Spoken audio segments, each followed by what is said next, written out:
Hello दोस्तों, welcome to this new video. तो दोस्तों, क्या आपके साथ भी ऐसा होता है कि आपने टेक्निकल प्रिपरेशन तो बहुत अच्छी की है, लेकिन still you are facing rejections in your technical interviews?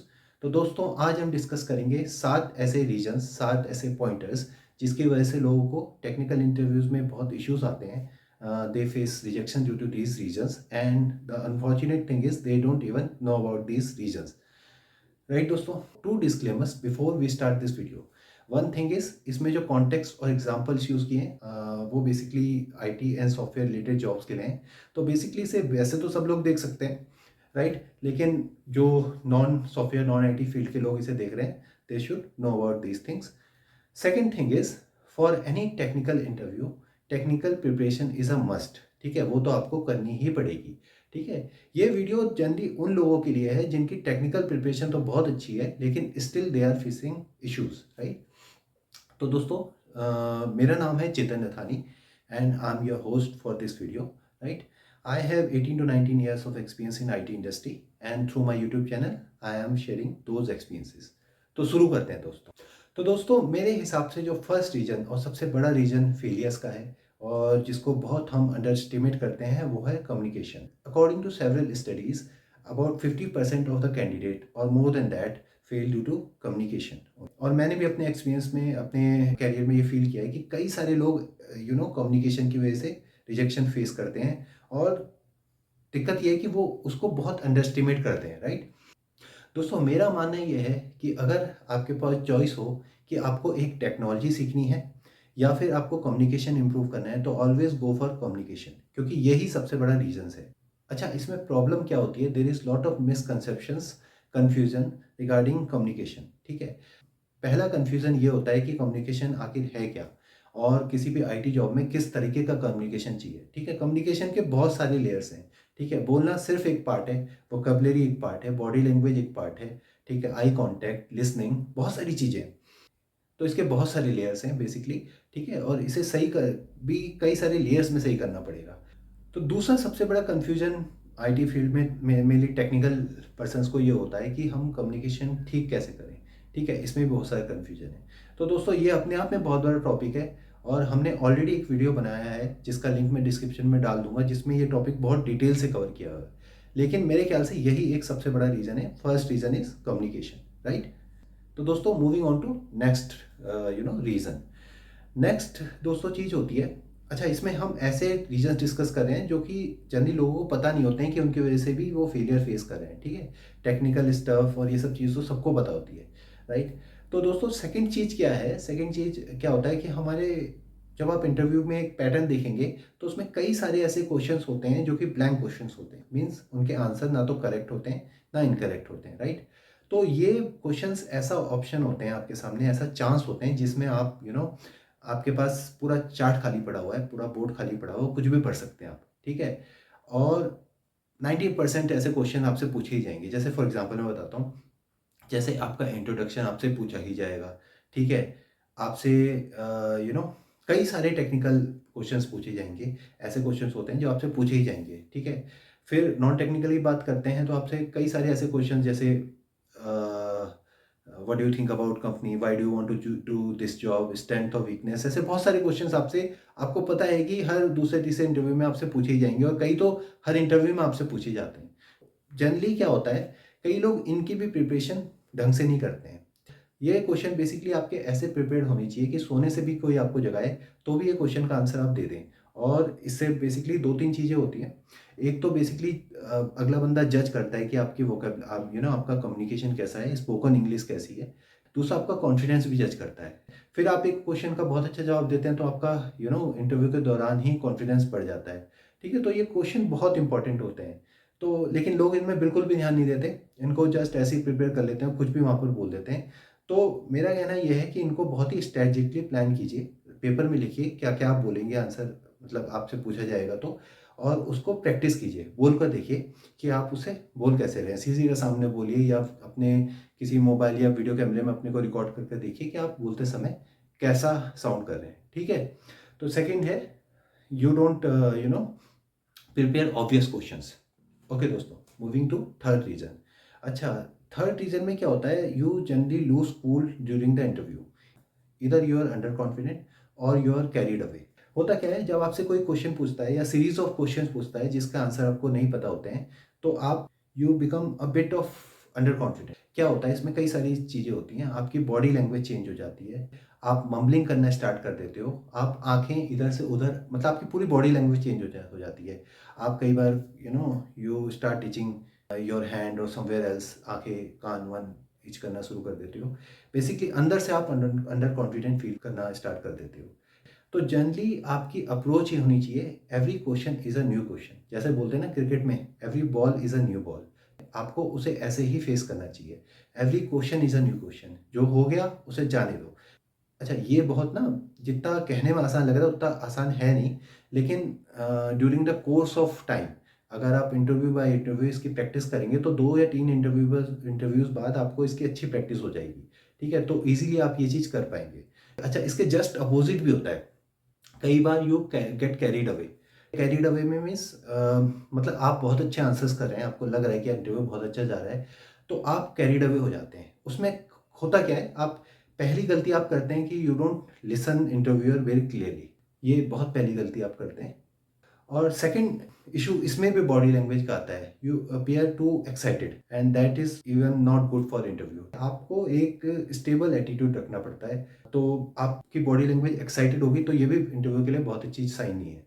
Moving on to next point. अच्छा, ज़्यादातर लोग इंटरव्यू को क्या लेते हैं, एज अ वाइवा लेते हैं, as a question answer session लेते हैं, जबकि हमें इंटरव्यू को एज अ डिस्कशन लेना चाहिए। अब देखिए क्या होता है, इससे फ़र्क क्या पड़ता है। जब आप इंटरव्यू को as a discussion rather than a question answer लेने लगेंगे तो everything will change, right. Your approach to the interview will change, your perspective will change, right, your body language will change, you will appear more confident, ये सब चीज़ें होंगी आपके साथ। तो जब आप इसको एज अ क्वेश्चन आंसर लेते हैं तो आप दोबारा क्वेश्चन इंटरव्यू से नहीं पूछते हैं, जो भी वो पूछता है आप उसका सही आंसर करने की कोशिश करते हैं। लेकिन जब भी आप इसको एज अ डिस्कशन लेते हैं, ठीक है, ऐसा सोचिए कि आपके सामने आपका कलीग बैठा है, वो आपको एक प्रॉब्लम स्टेटमेंट समझा रहा है, तो आप उससे कैसे आई मीन कैसे इंटरेक्ट करेंगे, वैसे ही आपको इंटरव्यू से इंटरेक्ट करना है। ठीक है, एग्जांपल देता हूँ। आपसे एक इंटरव्यू ने एक क्वेश्चन पूछा कि आपको एक कम्युनिकेशन प्लेटफॉर्म बनाना है, कैसे बनाओगे। तो फॉर एग्जांपल आप इसमें एक क्वेश्चन आंसर फॉर्म में या वाइवा फॉर्म में ले रहे हो तो आप सीधा इसका आंसर करना शुरू कर दोगे। ठीक है, मैं फ्रंट एंड में ऐसा बनाऊंगा, मैं मिडलवेयर में ऐसा बनाऊंगा, डेटाबेस ऐसे रखूंगा, जबकि इसका सही आंसर ये है ही नहीं।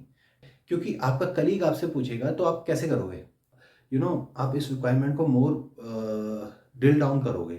आप देखोगे, ठीक है, आप उससे पूछोगे, ठीक है, कम्युनिकेशन प्लेटफॉर्म बनाना है, बेसिकली कम्युनिकेशन प्लेटफॉर्म का यूज़ केस क्या होगा, मीन्स कि कम्युनिकेशन प्लेटफॉर्म किस लिए यूज़ होगा, ये व्हाट्सएप टाइप का है या फिर एक ईमेल टाइप का फीचर है या नोटिफिकेशन है या क्या है, मतलब बेसिकली, राइट, कौन लोग इसे यूज़ करेंगे, ठीक है, इसके पोटेंशियल यूजर्स कौन कौन होंगे, ये सब चीज़ आप पूछेंगे, फिर और ड्रिल डाउन करेंगे।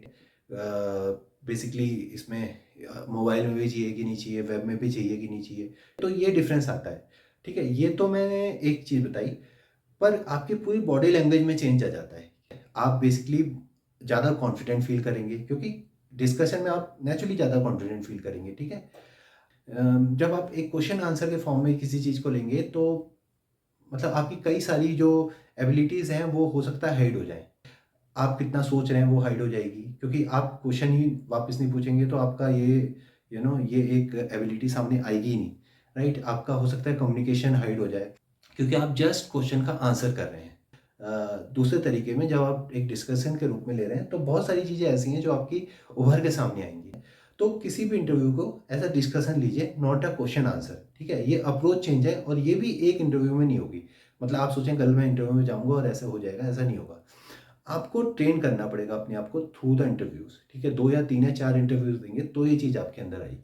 Okay, moving on to next point. Leave your ego apart in a interview. अच्छा, ये प्रॉब्लम कहाँ से आती है, कई लोग बेसिकली बहुत इगोइस्टिक होते हैं और वो इंटरव्यू में इस ईगो को लेके आते हैं। ठीक है, देखिए क्या होता है कि आपने अपनी कंपनी में बहुत सारे काम किए हैं, अपने प्रोजेक्ट में बहुत सारे काम किए हैं, लेकिन जो इंटरव्यू ले रहा है वो जस्ट एक ड्यूटी कर रहा है। उसे तो नहीं पता कि आपने क्या क्या चीज़ किए हुए हैं। हो सकता है आप अपने यहाँ एक हीरो हों, लेकिन इंटरव्यूअर के लिए बेसिकली आप इंटरव्यू ही हैं। ठीक है, वो कई सारे लोगों का इंटरव्यू लेता है, आपका भी ले रहा है। ठीक है, तो ये उसकी ड्यूटी है टू आस्क क्वेश्चन टू जज you. So leave your ego apart while you are in a interview, right? देखिए इशू क्या आता है इसमें, इसमें कई सारे इश्यूज आते हैं। When you have a ego from inside, your body language changes, ठीक है? आपके बैठने के तरीके में चेंज आ जाएगा, आपके अगले बंदे को देखने के तरीके में चेंज आ जाएगा, आपके टोन में चेंज आ जाएगा, कई सारी चेंजेस आ जाएंगे। और ऐसा नहीं अगला बंदा ये नोटिस नहीं कर रहा है, ठीक है? अनकॉन्शियस माइंड में या कॉन्शियसली वो ये नोटिस करता है, ठीक है? और इसका फर्क कई बार तो डायरेक्ट पड़ता है, कई बार इनडायरेक्टली पड़ता है। इसके बाद the worst thing you can do is to indulge in argument, ठीक है? इंटरव्यू में कभी भी आर्ग्यूमेंट में इंडल्ज होइए ही मत। अगर आर्ग्यूमेंट आपको लग रहा है, ठीक है, आप किसी पॉइंट से एग्री नहीं करते हैं, तो ठीक है, थोड़ा सा आप एज अ डिस्कशन उसे आगे रख सकते हैं। लेकिन अगर ऐसी सिचुएशन आ रही है तो even if you are correct, आप उसको डक कर दीजिए। मीन्स कि आप कहिए ठीक है, I look into this, ठीक है, मेरा पॉइंट ऑफ व्यू है लेकिन हो सकता है मैं गलत हूँ, I look into it. That is the best way to duck a argument. Moving on to next point. अच्छा, इसमें एक चीज़ है, कई सारी आईटी कंपनीज में culture is to call by name. कोई भी कितना भी सीनियर हो, कोई बंदा नया एज अ ट्रेनी भी आ रहा है और उसके सामने वीपी भी खड़ा हो, तो there is a culture to call by name, ठीक है? लेकिन लोग क्या करते हैं, उनको सर या इस टाइप की चीज़ें बुलाते हैं। कई लोग तो भैया भैया बुलाते हैं।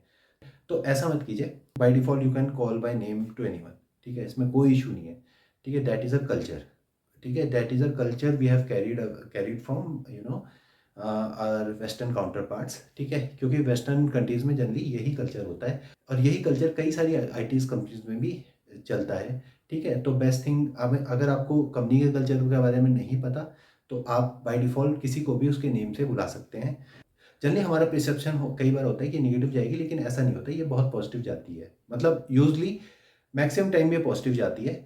अगर आप फिर भी कॉन्फिडेंट नहीं फील कर रहे हैं तो किसी से कंपनी कल्चर के बारे में पूछ लीजिए। कैसे पूछ सकते हैं, ठीक है? आपके कोई कलीग या कोई जान पहचान वाले उस कंपनी में काम करते हैं तो उससे पूछ लीजिए कि यहाँ पर कल्चर क्या है, नाम से बुलाते हैं या सर कह के बुलाते हैं।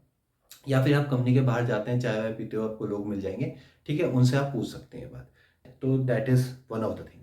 Okay, moving on to our seventh and last point. Seventh and last point is, किसी भी इंटरव्यू में एक तो होता है कि आपको एचआर एक फीडबैक देगा, लेकिन आप इंटरव्यू में देन एंड देयर फीडबैक मांग सकते हैं। फीडबैक आपको ये नहीं मांगना कि मैं इंटरव्यू में रिजेक्ट हुआ, सेलेक्ट हुआ। आपको फीडबैक ये मांगना है कि हाउ वाज माई कम्युनिकेशन। मतलब डायरेक्ट फीडबैक मांगना है। आप जेनरिक फीडबैक मांगोगे, वट इज़ द फीडबैक, तो हो सकता है वो ना दे बंदा आपको। लेकिन आप डायरेक्ट फीडबैक मांगिए कि कि क्या, if I was articulate enough, मैं अपने आंसर एक्सप्लेन कर पा रहा था अच्छे से, मेरा कम्युनिकेशन कैसा था, मैं क्या चीज़ इम्प्रूव कर सकता हूँ। या फिर इसको इस तरह से बोलिए कि क्या मुझे कम्युनिकेशन में मेरी बॉडी लैंग्वेज ठीक थी। मतलब ज़्यादा स्पेसिफिक करिए। इससे फ़ायदा क्या होगा? इससे फ़ायदा ये होता है, मतलब उस इंटरव्यू में आपको कोई फ़ायदा नहीं होगा, लेकिन जो भी वो बंदा बताएगा that is gold for you, ठीक है? आप उस पर काम करिए और फ्यूचर इंटरव्यूज़ के लिए आप उससे इम्प्रूव कर सकते हैं। तो दोस्तों, ये थे 7 रीज़न्स जो बहुत अंडर एस्टिमेटेड रीज़न्स हैं, जिनकी वजह से कई सारे लोग रिजेक्ट होते हैं, लेकिन उन्हें ये पता भी नहीं होता इसकी वजह से हम रिजेक्ट हो रहे हैं। इसके साथ अगेन रिपीटिंग माई सेल्फ कि technical preparation is a must, वो तो आपको करनी ही पड़ेगी। Living that video on this point, ठीक है? That is all for this video. मिलते हैं दोस्तों अगले वीडियो में, तब तक के लिए goodbye and thank you for watching this video.